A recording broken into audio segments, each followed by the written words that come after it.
प्रिय संस्कृत मित्राणि नमो नमः। सुसंस्कृतम चैनल में आपका स्वागत है।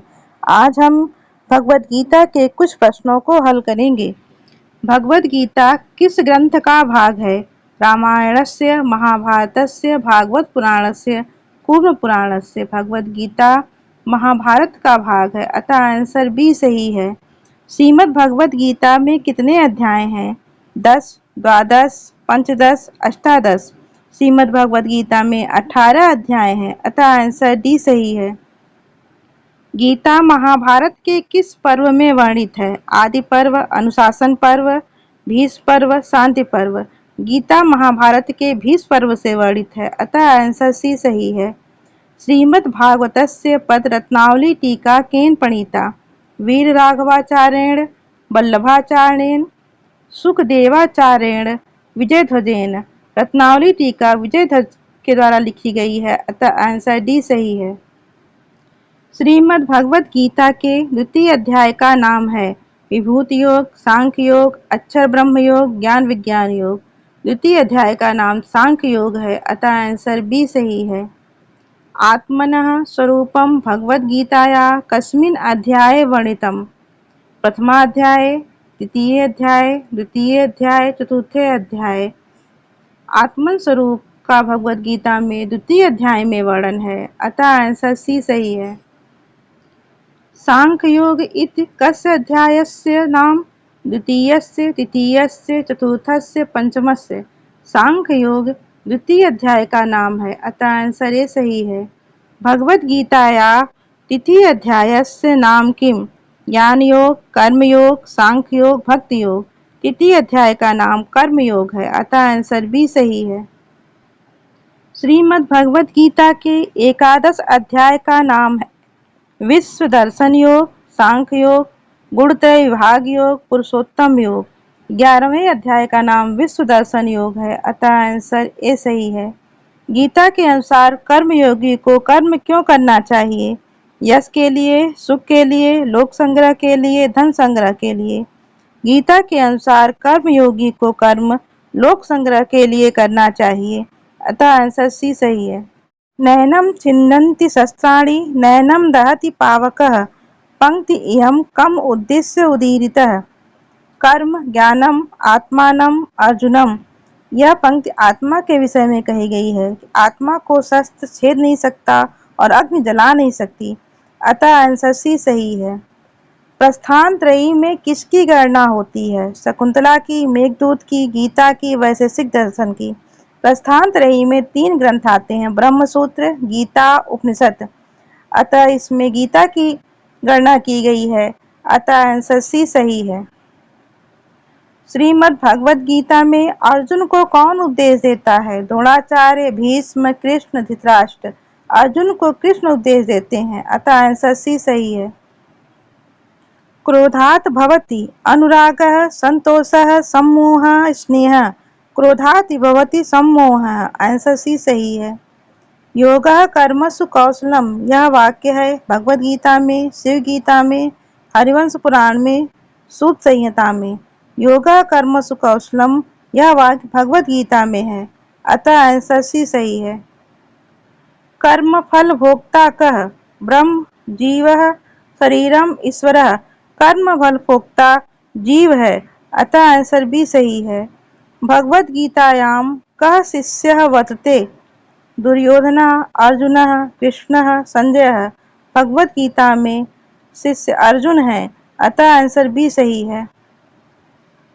श्रीमद् भगवद गीता के अनुसार निष्काम कर्म का अर्थ है निरुद्देश्य कर्म करना, सकाम कर्म करना, अनासक्त होकर कर्म करना, कर्म संन्यास।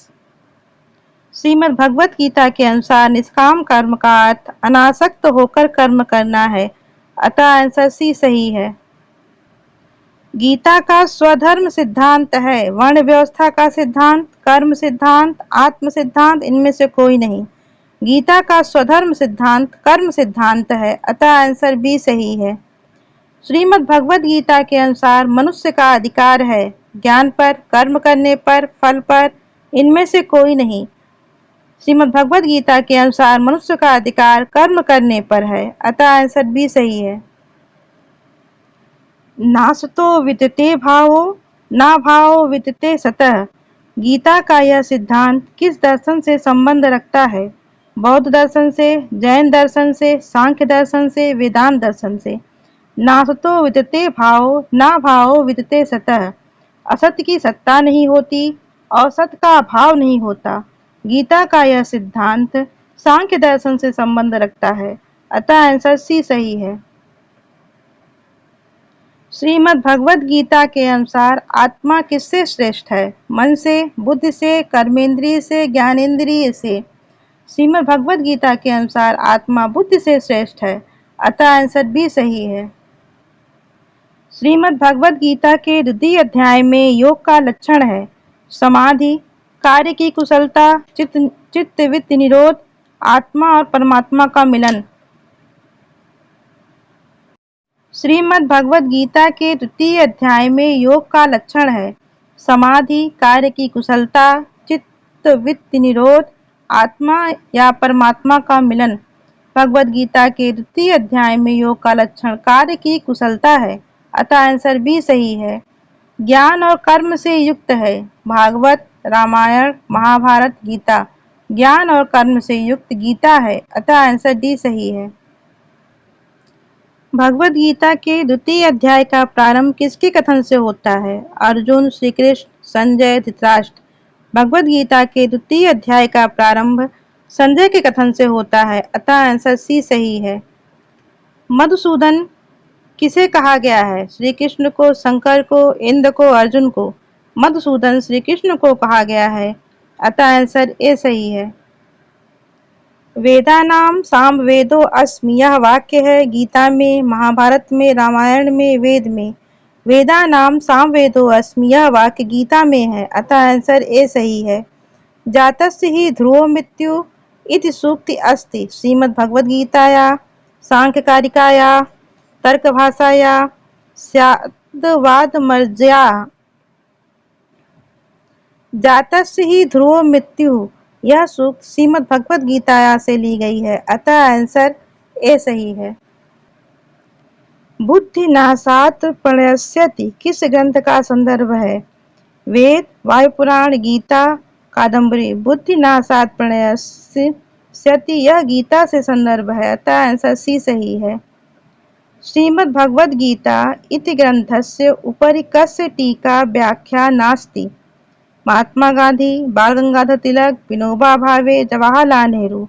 श्रीमद् भगवद गीता के ऊपर टीका जवाहरलाल नेहरू ने नहीं लिखी है, अतः आंसर डी सही है। महात्मा गांधी, बाल गंगाधर तिलक और विनोबा भावे ने श्रीमद् भगवद गीता के ऊपर टीका लिखी है।